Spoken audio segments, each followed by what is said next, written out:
नमस्कार प्रेक्षकांनो, तर आपण बघतोय तू हे रे माझा मित्रवाचा आजचा इंटरेस्टिंग असा एपिसोडच्या सुरुवातीला इकडे अंजलीताई अर्णवला छान असं तयार करते आणि म्हणते छान दिसतोयस तू. तर अर्णव म्हणतो मी नेहमीच छान दिसतो ताई. तर अंजली म्हणते पण आज ना जरा तू जास्तच छान दिसतोयस. म्हणते चिंटू मला असं वाटतं की जे घडलं ते अशा पद्धतीने घडायला नको होतं, पण ठीक आहे जे घडलं ते घडून गेलं. पण मला सांग तू आणि ईश्वरी अशा प्रकारच्या लॉजमध्ये कसे काय पोचलात. तर अर्णव म्हणतो ताई मला जे मी सांगितलं ना, मला जे करेक्ट वाटत होतं तेच मी केलं त्यावेळेला. तर अंजली म्हणते हे बघ मी तुझ्यावर अविश्वास दाखवत नाही आहे चिंटू, पण तरीसुद्धा अशा लॉजमध्ये का गेलात तुम्ही असा प्रश्न अंजलीने विचारलाय. तर प्रेक्षकांनो अर्णव नुसता विचारच करत असतो. तर अंजली म्हणते अरे तू कसला विचार करतोयस असं विचारल्यानंतर बोल ना असं म्हणते. तर प्रेक्षकांनो अर्णव उठतो आणि अंजली ताईला एवढंच सांगू शकतो की म्हणतो ताई मी तुला एवढंच म्हणतो की माझं इंटेन्शन चुकीचं नव्हतं आणि जे काही घडलं ते मिसअंडरस्टँडिंगमुळेच घडलं. पण मग ते मंगळसूत्र आणि तू ठरवून गेला होतास का असं अंजली विचारते. तर अर्णव ना तिच्याकडे बघतो आणि म्हणतो ताई अगं तूच दिलं होतंस ना मला ते मंगळसूत्र. आणि मग प्रेक्षकांनो तो एक रिकॅप दाखवला आहे की अंजली मंगळसूत्र घेऊन जाते. हे आपल्या आईने बनवलेलं आहे चिंटू, ही आपल्या आईची आठवण आहे, त्यामुळे त्याचं काय करायचं हा सर्वस्वी निर्णय आपला असला पाहिजे असं तिने सांगितलेलं असतं. हळदीच्या दिवशी तिथे मंगळसूत्र द्यायला गेलेली असते आणि ते मंगळसूत्र अर्णव म्हणतो मी त्यावेळेला खिशातच ठेवलेलं होतं. अर्णव पुढे सांगतो अंजलीला अगं खिशात होतं ते माझ्या, मला असं वाटलं नव्हतं की त्याचा असा उपयोग होईल. आणि मग तो ज्या वेळेला अर्णवने ईश्वरीच्या गळ्यामध्ये मंगळसूत्र घातलं तो प्रसंग इथे दाखवला आहे. पोलिसांनी तुला इथे या अवस्थेत बघितलं तर तुझी बदनामी, माझ्यासोबत बघितलं तर माझी बदनामी, तुझ्या घरच्यांची बदनामी आणि आपल्या सगळ्यांचीच बदनामी. आणि मग त्याला त्या बदनामी होऊ नये म्हणून हा एकमेव मार्ग आहे असं म्हणत ईश्वरीच्या गळ्यात त्याने घातलेलं मंगळसूत्र ते अर्णवला तो सगळा प्रसंग आठवतोय, कारण त्यानं ईश्वरीला प्रोटेक्ट करण्यासाठी ते मंगळसूत्र त्याच्या गळ्यामध्ये घातलं होतं. पण तो आता अंजलीला काहीच गोष्टी सांगू शकत नाही आहे, त्यामुळे तो नुसता गप्प आहे आणि त्यालाच त्या गोष्टी आठवत आहेत. पुढे म्हणतो एनिवे जाऊ दे तू आता विसर हे सगळं प्लीज असं म्हणून ना तिला रिक्वेस्ट करतो अंजलीला. आणि मग आणि म्हणते आणि काय आहे ना आणि तुझ्या मनात तर मी सिंदर होतीच ना असं म्हणतो लगेच अर्णव. शेवटी तुला हवं तसंच झालं. तर अंजली म्हणते माझ्याच मनात होती असं म्हणून. आणि मग प्रेक्षकांना इकडे तेवढ्यात आकाश आलाय.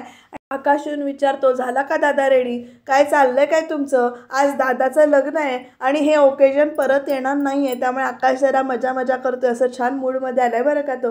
आणि म्हणतो सो लेट्स एन्जॉय, लग्न एन्जॉय करायचं असं म्हणत ना अगदी दादाला मिठी मारतो. म्हणतो मेरे भाई की शादी है. छान वाटतं या तिघांना असं एकत्र बघून आणि अशीच तिघं राहू देत असं म्हणूया आपण. तर इकडे प्रेक्षकांनो ईश्वरीसुद्धा सजती आहे नवरीच्या वेशामध्ये, नथ बीत घातली आहे, छान काजळ लावलं आहे, मुंडावळ्या बांधल्या आहेत, मस्त दिसते.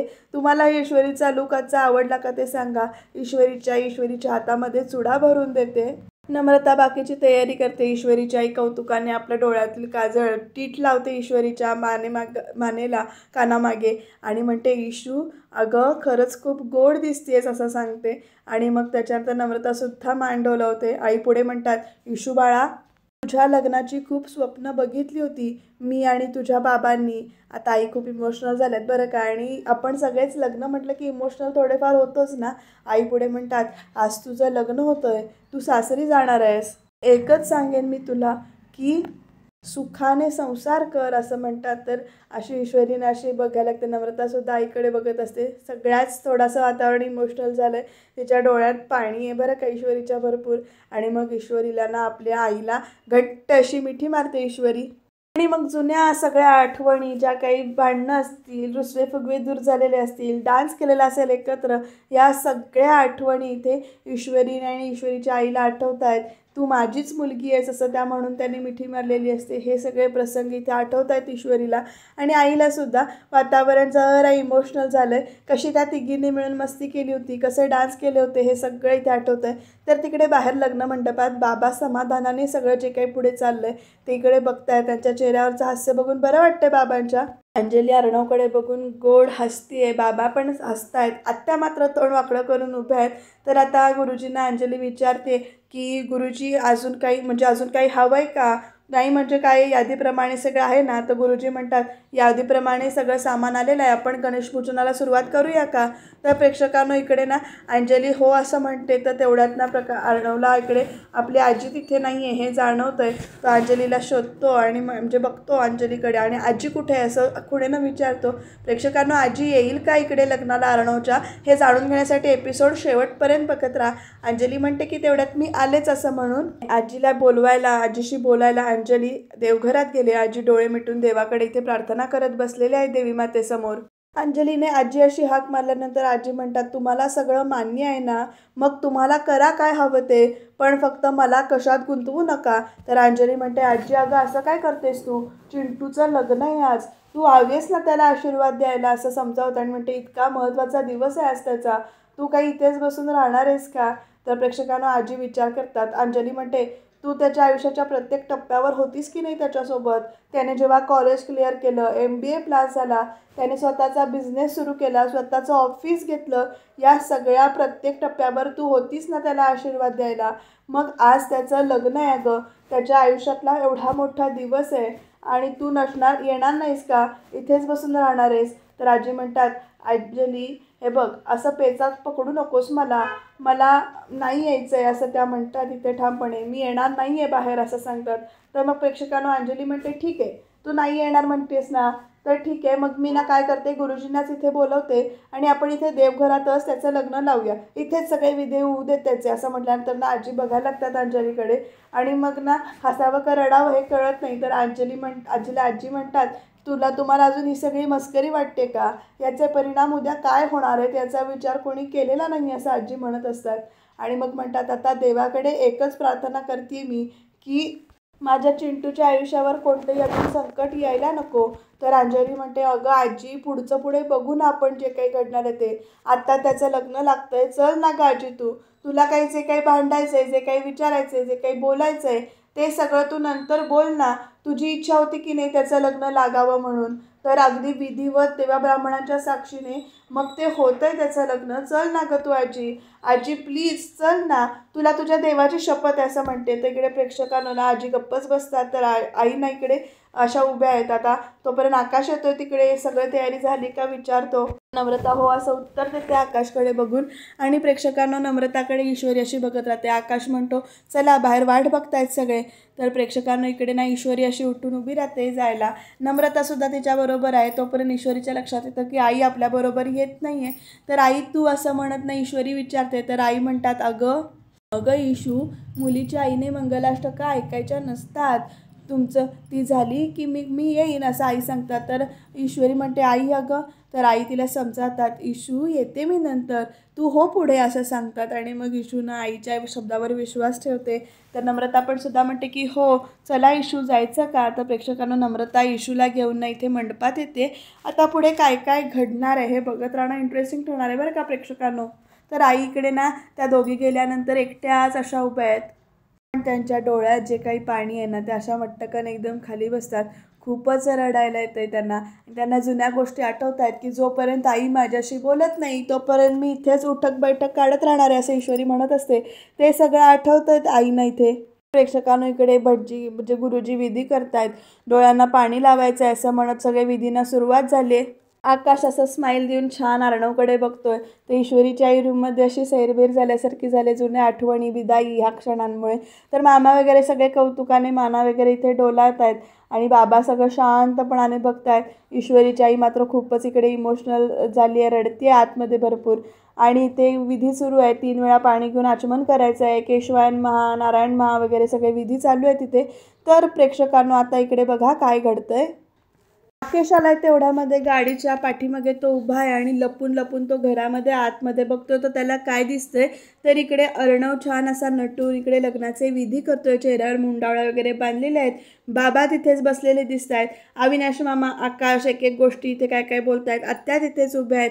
ह्या सगळ्या गोष्टी राकेशच्या समोर दिसत आहेत. त्याला सगळे लग्नाचे विधी चालू झालेले आणि आता राकेश त्यामुळे घरात जात नाही, हादरला येतो. तर इकडे आईना आरशासमोर येऊन उभ्या राहत आहेत आणि परत त्यांना त्या जुन्या गोष्टी आठवत आहेत की मी ना जगातलं काही सहन करू शकते पण माझ्या आईचा अबोला सहन करू शकत नाही असं म्हटलेलं. बाबा मात्र सगळे विधी येथे असे बघत बसलेले आहे तिकडे. आणि राकेशच्या मनामध्ये आता काय विचार चालू असेल किंवा तो काय करेल हे बघूया आपण. राकेश तर शॉक झाला आहे बरं का, हे सगळे लग्नाचे विधी चालू आहेत ते बघून. त्याला वाटत असतं की घरात कोण तयार होणार नाही म्हणून. पण अर्णवला नवऱ्याच्या वेशामध्ये इथे बघितल्यानंतरच त्याची तळपायाची जमीन इकडे सरकून गेली असं म्हणायला हरकत नाही. अर्णवचं लग्न, मला तर वाटलं होतं की म्हातारी आणि मामीने अर्णवच्या लग्नाचा डाव हाणून पाडला असेल, पण इथे तर या दोघांचं लग्न होतं आहे असं इकडे राकेश मनातल्या मनात म्हणतोय. तर इकडे गुरुजी सांगतात गणपती बाप्पांचं ध्यान करायचं आहे, अक्षता हाताशी धरून ठेवायच्या आहेत. तर प्रारंभ विनंतीचा श्लोक म्हटला जातो. आत्याबाई बघा कशा बघताय, चेहऱ्यावर राग आहे सध्या तरी, पण अर्णव हळूहळू तो राग त्यांचा निवळू देईल असं वाटतं. तर प्रेक्षकांनो मामा पण असे एकदम ना, जे काही होतं ते चांगलं होतं या दृष्टीने इकडे हसतायत. मनामध्ये एक दिलासा आहे त्यांचा की या सगळ्यातून ईश्वरी सुटली, आता फक्त अंजलीचं टेन्शन आणि राकेशचं सत्य कधी बाहेर येत राहणं हे येणार आहे, बघत राहणं इंटरेस्टिंग ठरणार आहे. कारण त्यावेळेला खूप मोठा काहीतरी गोंधळ व्हायची शक्यता आहे. आता इकडे गुरुजी पुढचे विधी सांगतायत की हातामध्ये पाणी घेऊन पाणी तामणामध्ये सोडायचं आहे, आणि गणपती पूजन प्रियताम नमः असं नमस्कार करा वगैरे असे विधी जे काही आहेत ते चालू आहे तिथे. या ठिकाणी आपलं गणपती पूजन पूर्ण झालेलं आहे असं जे काही म्हणतात ते इथे राकेश बाहेरनं सगळं बघतोय. तर आता मामा वधूला बोलवा. तर आकाश, ईश्वरी तयार झाली की नाही असं अविनाश मामा विचारतात. तर हो डॅड, मी सांगून आलो, येत आहेत ते असं म्हणेपर्यंत प्रेक्षकांनो तिकडे ईश्वरीला घेऊन नम्रता आलेली आहे आणि ईश्वरीचे बाबा असे तिच्याकडे बघून हसतात. हे बघा आले असं आकाश म्हणतो. तर प्रेक्षकांनो इथे बघा ईश्वरी किती छान दिसते नवरीच्या वेशामध्ये, आणि अर्णवसुद्धा हळूच ईश्वरीकडे बघतोय असा तिरकी मान करून, आणि आता तो हळूच लगेच मान अशी पुढे करतो. दोघांच्या नजरेत आता जे काही आहे ते नजरेतनंच बोलणं आहे. ईश्वरीला तर हे मान्य नाही आहे अजूनसुद्धा, पण तरीसुद्धा ती इथे लग्नाला उभी आहे आणि ईश्वरीला नवरीच्या वेशामध्ये बघून राकेश बघा कसा बघतोय तिकडे ईश्वरीकडे आणि अंदाज घेतोय तो बाहेरूनच. प्रेक्षकांना वल्लरीकडे फोन करते, लावण्याला नाही म्हणते. लावण्या, तू मगाशी निघून गेल्याचं कळलं, खूप काळजी वाटली ग, मला माहिती आहे तुझ्या मनाची आत्ता काय अवस्था झाली असेल. तर लावण्या म्हणते, तुम्हाला माहिती आहे मामी काय झालं आहे. तर वल्लरी म्हणते, अगं असं काय म्हणतेस, सगळं तर माझ्या डोळ्यासमोरच घडलं. तर लावण्या म्हणते, ARने ना माझी एंगेजमेंट रिंग परत केली आहे मला. तर वल्लरी ओरडते जवळजवळ, म्हणते काय एंगेजमेंट रिंग परत केली. तर लावण्या म्हणते, करणारच ना, कारण आता त्या मिडल क्लास मुलीशी लग्न लागतंय, झालंय म्हटल्यावर माझी एंगेजमेंट रिंग नकोच असेल त्याला हातामध्ये. तर वल्लरी म्हणते, लावण्या, अर्णवने एंगेजमेंट रिंग परत केली म्हणून तू माघार घेणार आहेस का. म्हणजे वल्लरीना अंदाज घ्यायचा प्रयत्न करत असताना म्हणते, हे बघ, आपण जे ठरवलं होतं ते आपल्याला करायचं आहे, एवढं आपल्याला करायचंच आहे, हे लक्षात ठेव, ते विसरून चालणार नाही. तुला अर्णव हवा आहे आणि मला या घरावरती आणि बिझनेसवरती संपूर्ण कंट्रोल हवा आहे, आणि तू या घरात आल्याशिवाय ते शक्यच होणार नाही आहे लावण्या. हे बघ, अशी हार मानून असं म्हणेपर्यंत लावण्या म्हणते, mind your words, okay. 1 minute मामी, हार हा शब्द लावण्याच्या म्हणजे डिक्शनरीतच नाही आहे. मी परत गेले याचा अर्थ मी संन्यास घेऊन हिमालयात गेले असा होत नाही. गेटिंग इट माय फूट. मी म्हणजे असं कधीच वागणार नाही असं लावण्या सांगते. तर लगेच वल्लरी म्हणते, गुड, आता कसं माझ्या अगदी मनासारखं बोललेस तू. बरं, पण मला सांग, तुझ्याकडे काही प्लॅन आहे का. तर माझ्याकडे अजून काही प्लॅन तर नाही आहे असं लावण्या सांगते, पण इंटेन्शन मात्र नक्की आहे असं म्हणते. आणि त्या ते इंटेन्शनच खूप महत्त्वाचं आहे. आणि काही झालं तरी त्या मिडल क्लास मुलीला लवकरात लवकर घराबाहेर काढायचं आहे, दॅट्स इट असं इकडे वल्लरीला लावण्या म्हणते. तर वल्लरीसुद्धा म्हणते, आता त्या मुलीला घरातून बाहेर काढल्याशिवाय स्वस्थ बसायचं नाही. दॅट इज दॅट असं म्हणत ना इकडे वल्लरीनं सुद्धा त्याला गोष्टीला दुजोरा दिला आहे. आणि ते फोन ठेवल्यानंतर वल्लरी स्वतःशीच हसते आणि म्हणते, ही लावण्य पेटली आहे ना, तोवर त्याचा फायदा करून घ्यायला हवा. प्रेक्षकांनो ईश्वरी हळूहळू इथे मंडपाच्या दिशेने येते. तर अर्णव तिच्याकडे असा बघतच राहिला आहे. ईश्वरीसुद्धा अर्णवकडे अशी बघते. आणि प्रेक्षकांनो आता लग्नाचे विधी जे काही आहे ते खरे सुरू होतील. खरं ईश्वरी आणि अर्णवचं लग्न होईल. ईश्वरी आणि अर्णवला एकत्र बघून बाहेर मात्र राकेश असा की नाही संताप होतोय त्याचा, असं तो म्हणजे त्याच्या पायाखालची जमीन सरकली आहे आणि असा तो चिडचिड करतोय. तर प्रेक्षकांनो आता पुढे लग्नाचे विधी जे काही होतील ते बघत राहणं इंटरेस्टिंग ठरणार आहे. याच्यात काही विघ्न येतील का, सरळ लग्न होईल, हे सुद्धा एक ट्विस्ट येईल का असं आपल्याला वाटतंय. तर बघत राहूया नेमकं काय घडणार आहे ते. पर्यंत प्रेक्षकांनो गुरुजी इथे विचारतात, चला आपण अंतरपाठाच्या विधीला सुरुवात करूया का? तर अविनाश मामा म्हणतात की हो हो करूया. आणि तोपर्यंत अर्णव इकडे मामाला हाक मारून म्हणतो आजी. तर तोपर्यंत अविनाश मामा सांगतात बघतो असं म्हणून. आणि तोपर्यंत अविनाश मामा जोपर्यंत इकडे वळतात तोपर्यंत त्यांना काय दिसतं तर आजी आलेले आहेत फायनल इथे. त्यामुळे चला आजींचा आशीर्वाद मनात नसताना का होईना पण आजी तिथे आल्या आहेत. अंजली आजीला मनवून घेऊन येण्यात यशस्वी झाले असं म्हणायला हरकत नाही. आजीला बघून तिकडे बाकी सगळ्यांनाच इथे आनंद होतो. तर आजी एकदा ऐश्वरीकडे अर्णवकडे असं बघतायत आणि इकडे ना अंजलीच्या चेहऱ्यावर मात्र खूप छान स्माईल आहे. आता आत्यासुद्धा जरा शांत आहेत, म्हणजे निर्विकार चेहरा म्हणतात ना तसा प्रकारचा चेहरा त्यांनी ठेवला इथे. त्यांना काही फरक पडून घेत नाही आहेत त्या. तर अर्णव मात्र आजीला बघून इथे शांत होतो. आजी येऊन तिथे बसतात सगळे लग्नाचे विधी जे काही आहेत बघायला. त्यामुळे अर्णव खुश होतो. आता पुढे काय घडणार बघूया. ईश्वरी नम्रताकडे बघते आणि असं ती तिला दिलासा देते. तर आजी येलेत हे गोष्ट तर इकडे म्हणजे आवडली आहे. आजी येतात आणि परत ना असं मागच्या बाजूला निघून जातात तिथे आणि मागे जाऊन बसतात. आता पुढे काय घडतंय ते बघत राहूया आपण. तर प्रेक्षकांनो अशा पद्धतीनं आजी आल्यानंतर लग्नाचे विधी चालू होतील. पण त्याच्यात काही विघ्न येतात का नाही किंवा कसं होतं लग्न ते कळेल उद्याच्या भागामध्ये. कारण इथे उद्याच्या भागामध्ये लग्न इथे लागतंय. ईश्वरी अर्णवच्या गळ्यामध्ये इथे वधूमाला वरमाला जी काही ती घालते. पण राकेश मात्र इथे सुडाला पेटलाय. अर्णव आणि ईश्वरीचा संसार सुखाचा होणार नाही असं तो म्हणतोय. नेमकं काय करणार आहे हा राकेश बघत राहूया. त्याच्यासाठी तुम्ही चॅनलला सबस्क्राईब करायला विसरू नका.